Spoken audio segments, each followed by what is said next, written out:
கன்னத்தில் உருண்ட கண்ணீரை சீதா துடைத்து கொண்டாள். என்ன ஆண்டி, கறி விழுந்துடுச்சா? கேட்டபடியே படித்து கொண்டிருந்த பார்பரா கார்லாண்டை மூடிவிட்டு அருகில் நெருங்கி வந்தாள் ரங்கையாவின் மூத்த பெண், பிஎஸ்சி இறுதியாண்டு படிக்கும் ரேகா. ஆமாம், ரயில் கறி என்று சொல்லி சட்டென்று எழுந்து மெல்ல நடந்து கோடியிலிருந்த வாஷ் பேஷன் அருகே சென்றாள் சீதா. முகத்தை கழுவி இடுப்பில் தொங்கிக் கொண்டிருந்த கைக்குட்டையில் துடைத்தபடி மேலே தெரிந்த கண்ணாடியில் பார்த்தாள். அங்கும் இங்குமாக 1-2 இழைகள், நரை கூடிய கூந்தல், லேசாக சுருக்கம் விழுந்த முகம், மென்மையான பார்வையுமாக கண்ணாடிக்குள் தெரிந்த சீதா சட்டென புகைப்படலத்திற்குள் மறைந்தாள். பளிச்சென நெற்றியில் குங்குமப் பொட்டை வைத்துக்கொண்டு திருட்டுத்தனமாக அழகு பார்த்துவிட்டு அம்மாவின் காலடி ஓசை கேட்ட பிறகு பரபரப்புடன் அதை அழித்துவிட்டு வெறுமையான நெற்றியை ஏக்கத்துடன் பார்த்த சிறுமி சீதா கண்ணாடிக்குள் தெரிந்தாள். தூக்கி வாரி போட்டது அவளுக்கு. இதென்ன பலவீனம்? கொஞ்சம் காலமாகவே கடந்து போன கசப்பான நினைவுகளிலே நீந்தி கொண்டு தனக்காகவே பரிதாபப்படும் கோழி மனம். சேச்ச, தன்னையே கடித்துக்கொண்டு அவள் வேகமாக தன் இடத்தில் வந்து உட்கார்ந்து கொண்டாள். தடக் தடக் என்ற தண்டவாளம் நாதமிசைக்க வண்டி வேகமாக பறந்து கொண்டிருந்தது. அதே வேகத்தில் மலைத்தொடர் எதிர்ப்புறமாக நகர்வதை கவனித்த ரங்கையாவின் இளைய மகள் நிஷா, BA மாணவி, மடியில் பிரித்து வைத்து கொண்டிருந்த சினிமா பத்திரிகையை மூடிவிட்டு, ஆண்டி, அது என்ன, மேற்கு தொடர்ச்சி மலையா என்று கேட்டாள். அப்படித்தான் நினைக்கிறேன், ரொம்ப அழுத்தி கேட்காத, பூகோளத்தில் நான் ரொம்ப வீக்கு, சிரித்தாள் சீதா. டாக்டர் ரேவதி ஆண்டி சொல்லியிருக்காங்க, நீங்கள் லிட்ரேச்சரில் ரொம்ப கெட்டிக்காரங்களாமே. ஏன் aunty? Is this space that point the topless tower of Ilium? இது எங்கே வருது? நான் படித்து எத்தனை காலம் ஆயிடுச்சு, இப்போ போய் குஸ் ப்ரோக்ராம் நடத்துகிற, இது நியாயமா? தூங்கி வழிந்து கொண்டிருந்த பாட்டி பெருந்தேவி உட்பட எல்லோரும் சிரித்தனர். அப்பொழுதுதான் மரகதம் கடிகாரத்தை பார்த்தாள். மணி 12:30. எல்லோரையும் கூப்பிடுங்க, நான் பிசிபேலா மூட்டையை அவிழ்க்க போகிறேன், வேடிக்கையாக கூவினாள். பகல் பொழுதும் சீதாவால் மற்றவர்களைப் போல சாப்பிட முடியவில்லை. ஒரு வாய் தயிர் சாதத்துடன் மீதியை பெட்டலத்துடனே ஜன்னல் வழியே வீசி எறிந்து விட்டாள். பிற்பகல் டிஃபன் வேலையின் பொழுது சரோஜாவின் ஓமப்பொடியையும் மைசூர் பாக்கையும் எல்லோரும் ரசித்தனர். ஆனால் சீதாவால் ஒரு சிறு வில்லலை கூட வாயில் போட முடியவில்லை. இரவு சுக்கா ரொட்டியுடன் சாப்பாட்டு மூட்டையின் அளவு குறைந்தது. எல்லோர் வயிறும் நிறைந்து விட்டது. அத்துடன் உறக்கமும் தொடரவே நடுப்பலகையை தூக்கி மாட்டிவிட்டு அவர்கள் படுக்கையை விரிக்க ஆரம்பித்தனர். ரங்கையா அடுத்த பகுதியில் மேல் பலகையில் ஏறிக்கொண்டார். சில நேரங்களில் நித்ரா தேவி வசப்பட்டு விட்டார், அதாவது தூங்கிட்டாரு. ஆளுக்கு ஒரு கதை புத்தகத்துடன் மேல் பலகையின் மீது படுத்திருந்த ரேகாவும் நிஷாவும் எதிரும் புதிருமாக படுத்துவிட்டனர். கொஞ்சம் நேரத்தில் படிக்க முயற்சித்து முடியாமல் விளக்கை அணைத்துவிட்டு போர்வையை இழுத்து மூடிக்கொண்டு தூங்க ஆரம்பித்தனர். டாக்டர் ரேவதிக்கு அளவுக்கு மீறிய களைப்பு. கீழ்ப்பலகையில் சீதாவிற்கு எதிரே படுக்கையை விரித்தாள். விடியற்காலை 4:15க்கு மன்மார்ட் ஸ்டேஷனில் வண்டி நிற்கும். தூங்கி கோட்டை விட்டுறாதீங்க, யாரு முழிச்சாலும் மற்றவங்களை எழுப்பி விடுங்க, ஏன்னா 20 நிமிஷம்தான் வண்டி அங்கே நிற்கும். நம்ம பொருட்களையெல்லாம் தூக்கிக்கிட்டு சட்டென்னு இறங்கணும் என்று எச்சரித்துவிட்டு கண்களை மூடி படுத்தாள். சில வினாடிகளில் ஆழ்ந்த உறக்கம் அவளுக்கு. நடைபாதைக்கு மேல் கூரையில் நீல விளக்கின் லேசான ஒளி, ஜன்னல் வழியே வீசிய குளிர் காற்று உடலை நடுக்கியது. போர்வையை தலைவரையில் இழுத்து கொண்டாள் சீதா. ஆனால் உறக்கம் வர மறுத்தது. அது சமயம் வேறு பகுதியிலிருந்து கழிவு அறைக்கு போய்விட்டு திரும்பிய ஒரு பெண்ணின் மீது அவள் பார்வை பட்டது. திக்கென்று பயங்கர உணர்வில் சட்டென கண்களை மூடிக்கொண்டாள். தலையை மழித்து கொண்டு முக்காடிட்டு உடல் முழுவதுமாக வெள்ளை புடவை போர்த்தி கொண்டு சட்டென அந்த பெண்மணியைப் போலத்தான் உடம்பெல்லாம் நடுங்க கண்களில் லேசாக துளிர்த்த கண்ணீரை அவள் சமாளித்தாள். சீக்கிரமாக நான் என்னோடய தமிழை மாற்றிக்கிறேன், நான் நல்லா தமிழ் படிக்க கற்றுக்கிறேன், சாரி, தப்பு பண்ணியிருந்தா. வாங்க பார்ட் 3 பார்க்கலாம். எதிரே படுத்திருந்த ரேவதியை உற்று பார்த்தாள் சீதா. 2 குழந்தைகளின் தாயாக நிறைவுடன் வாழ்ந்தவள் ரேவதி. கொஞ்சம் காலத்திற்கு முன்னால் தான் விதவையாகி விட்டவள். நெற்றி பொட்டையும் கூந்தலில் சூடிய மலரையும் அவள் ஒதுக்கிவிடவில்லை. என் கணவர் பெண்கள் மேற்கொள்ளும் விதவை கோலத்தை வெறுப்பவர். அவருக்கு பிடிக்காததை அவர் இறந்த பின்னர் நான் ஏன் ஏற்க வேண்டும்? எப்பொழுது போலவே இருக்கிறேன் என்று விளக்கம் கொடுத்தாள். அவள் இந்த காலத்து புரட்சி மனப்பான்மை கொண்ட பெண். முக்காடிட்டு கொண்டு சற்று முன் சென்ற பெண்மணி பழங்காலத்து கொள்கைகளில் ஊறி போனவள். அந்த பெண்ணை போலத்தான் சீதாவும் இருந்திருக்க வேண்டியவள். அந்த அலங்கோலத்தில் நின்று அவள் தப்பினாலே அதை நினைத்தாலே பதைக்கிறது நெஞ்சு அவளுக்கு. ரங்கையாவின் தாயும் விதவைதான். ஆனால் தலைமுடியை சீவி கோடாலி கொண்டையிட்டு கொண்டிருந்தாள். வெளிர் நீல புடவையும் வெள்ளை ரவுக்கையும் உடுத்திருந்தாள்.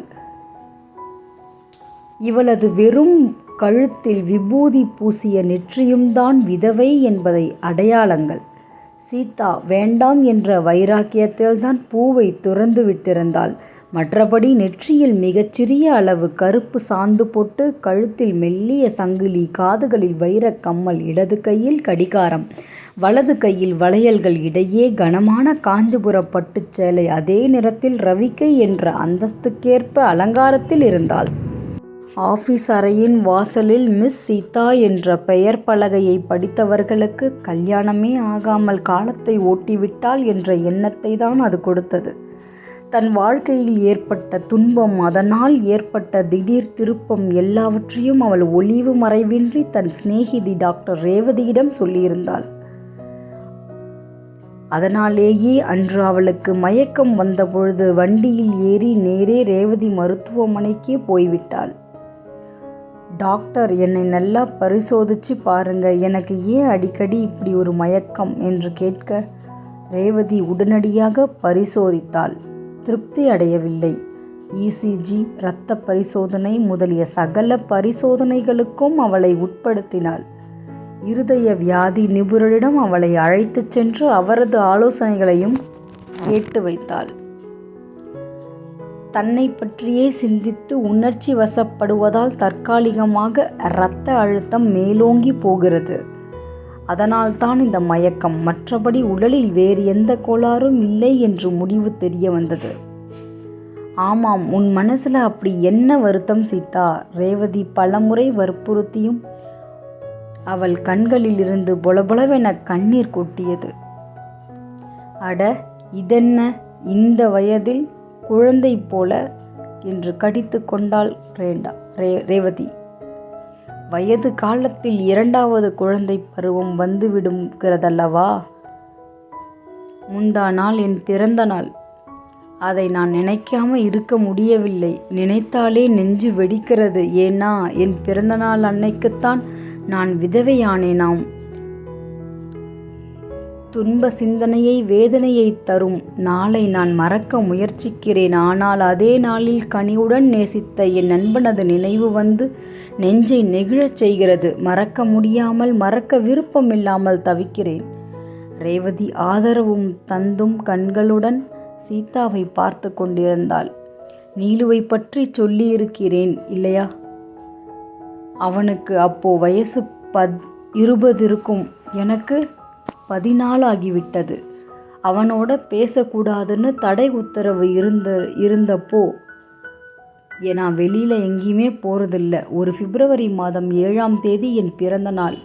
இங்கிலீஷ் தேதிப்படிதான். ஜென்ம நட்சத்திரம்லாம் கணக்கெல்லாம் அம்மாவுக்கு தான் பார்க்க தெரியும். எனக்கு அதில் பெருசாக அக்கறை இல்லை. அப்பா கிட்ட கெஞ்சி எப்படியோ கோவிலுக்கு போகிறதுக்கு அனுமதி வாங்கிட்டேன். சாயங்கால வேளை கோவிலுக்கு போன சமயம் கூட்டமும் அதிகமாக இருக்கவில்லை. பாவாடை தாவணியுமாக வெறும் நெற்றியில் கோவிலுக்குள்ளே நுழைந்த என்னை சிலர் வெறிச்சி பார்த்தார்கள். மனசிலே வேதனையும் பயமுமாக போட்டி போட்டு கொண்டு வந்தது. சீதா சற்று நேரம் துயர நிலையில் ஆழ்ந்து போனாள். டாக்டர் ரேவதி பச்சாபத்துடன் தோழியை பார்த்தாள். நீலுவை அங்கே பார்த்தாயா என்று கேட்க சீதா நிமிர்ந்தாள். நீலு சற்று தொலைவில் மதில் சுவர் பக்கமாக நின்று கொண்டிருந்தான். அவனை பார்க்காத மாதிரி உள்ளே போய் சுவாமி தரிசனம் செய்துவிட்டு வெளியே வந்தப்போ அவன் அங்கே இருக்கவில்லை. சீதா என்று குரல் மட்டும் கேட்டது. திகைப்புடன் திரும்பி பார்த்தேன். அவன் கோவில் மதில் பக்கத்தில் செண்பகப்பூ மரத்திலிருந்து இறங்கி வந்தான். மேல் துண்டு நிறைய செண்பகப்பூவை எடுத்து, எனக்கு அந்த பூ ரொம்ப பிடிக்கும் என்று. இன்னைக்கு உன் பிறந்த நாள் இல்லையா, இதை தொடுத்து தலையில் வச்சுக்கோன்னு அள்ளி இரு கைகளிலும் நிறைச்சான். எனக்கு ஒன்று அழணும் போல இருந்தது. துக்கம் நெஞ்சை அமுக்கியது. சீதா லேசாக வெம்பினாள். ரேவதி தோழியின் தோள் மீது ஆதரவாக கையை வைத்தபடி, திடப்படுத்திக்கோ, பழச நினைச்சு கலங்கவே கூடாது என்றாள் கண்டிப்புடன். சீதா கண்களை துடைத்து கொண்டாள். மீண்டும் தொடர்ந்தாள். நான் இனிமேல் தலையில் பூ வச்சிக்க கூடாதான். நீலுவின் கண்களில் கனல் பறந்தன. எவன் சொன்னான்? அவன் பல்ல உடைச்சி கையில் கொடுத்துடுற. உன் மனசை ஊனமாக்கிட்ட நாள் இதுன்னு எனக்கு தெரியும். அதுக்கு தான் சொல்கிறேன், நீ அதை எதிர்த்து தலை நிறைய பூ வச்சுட்டு ஜம்முன்னு இருக்கணும். நீலு கோவில் மரத்து பூவாச்சே, சிவன் சொத்து, குல நாசமாகிடுமோ? அவன் உரக்க சிரித்தான். ஆண்டவன் தன் அன்பர்களுக்கு அருளை வாரி வாரி கொடுக்க காத்துண்டு இருக்கும் பொழுது கேவலம் பூ பறிச்சா கோச்சிக்குவாரான்னு நினைக்கிறியா? அசடு, அதெல்லாம் முட்டாள்தனமான பேச்சு என்றான். நீலு, எனக்கு உன்னை ரொம்ப பிடிச்சிருந்தா என்று அழுகையுடன் தடுமாறினாள் சீதா. எனக்கு கூடத்தான் உன்னை பிடிக்கிறது. அதனால்தான் உன்னை யாராவது இம்சை பண்ணா கோபம் பொத்துண்டு வருது என்றான். சீதா முடிக்கவில்லை. போதும், எனக்கு புரிகிறது.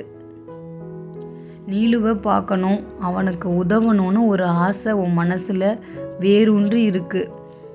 எங்கே போனானோ, என்ன அவஸ்தைப்படுறானோ, பயத்தில் நீ பயப்படுற, உணர்ச்சி வசப்படுற. உன்னோட கூட உன் உறவினர்கள் எல்லாம் இருந்தாலும் நீ தனியாக இருக்கிற உணர்வில் தவிக்கிற. உன்னை என்னால் புரிஞ்சிக்க முடியுது.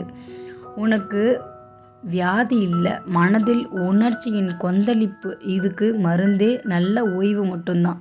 வேலை, வியாபாரம் இதிலிருந்தெல்லாம் நீ விடுபட்டுறணும். ஒரு காரியம் செய்ய, நான் சீரடிக்கு கிளம்பலான்னு இருக்கேன்.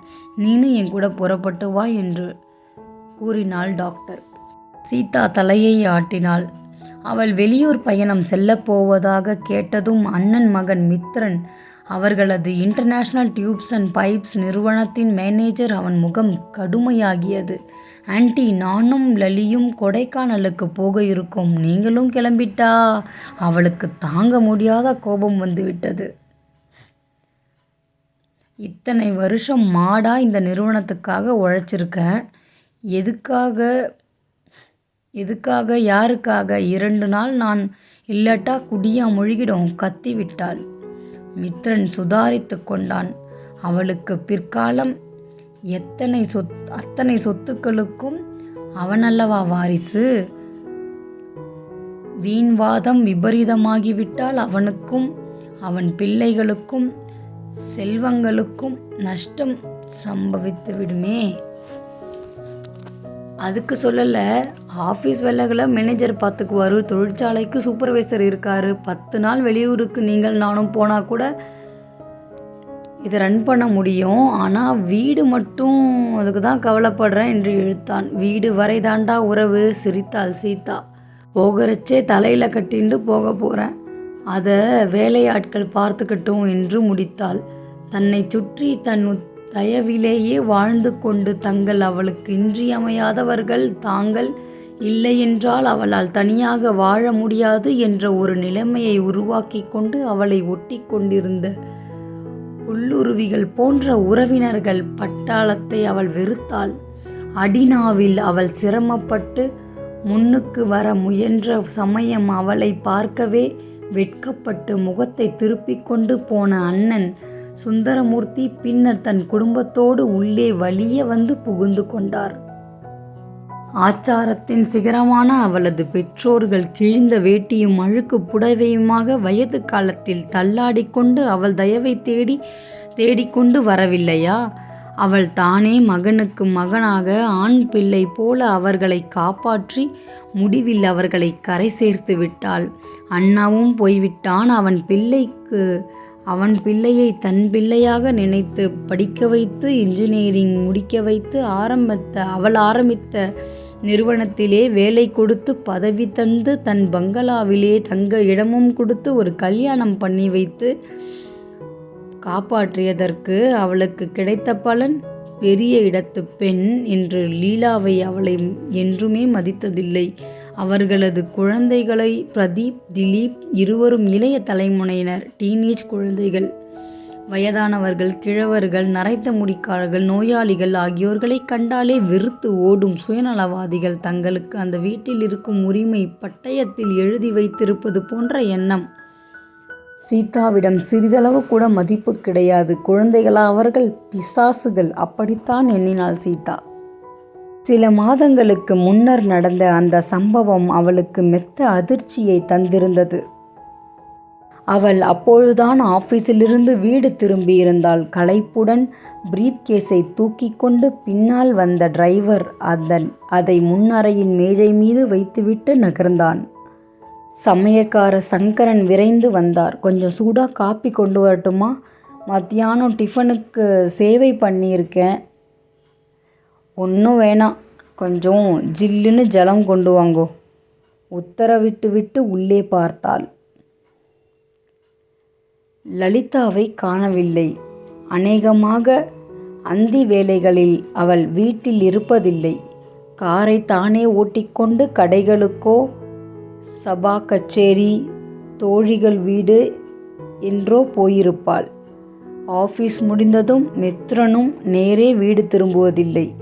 கண்கள் சிவக்க தள்ளாடியபடி இரவு வெகுநேரம் கழித்துத்தான் வருவான்.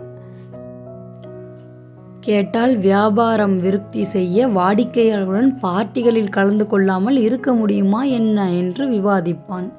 பிசினஸ் எக்ஸிக்யூட்டிவ் என்றால் கண்ட பழக்கங்களை கை கொள்ள வேண்டும் என்பது விதியா? கேட்க நா துடிக்கும். ஒழியட்டும், நமக்கென்ன என்ற விரக்தியிலேயே வாயை மூடிக்கொள்வாள். ரதியும் திலீப்பும் தான் வீட்டில் இருப்பார்கள். ஊரில் உள்ள அத்தனை அசிங்கமான புத்தகங்களும் கதை புத்தகங்களும் அவனது அறை மேஜை மேல் இருக்கும். ரதிக்கு நிறைய தோழிகள்.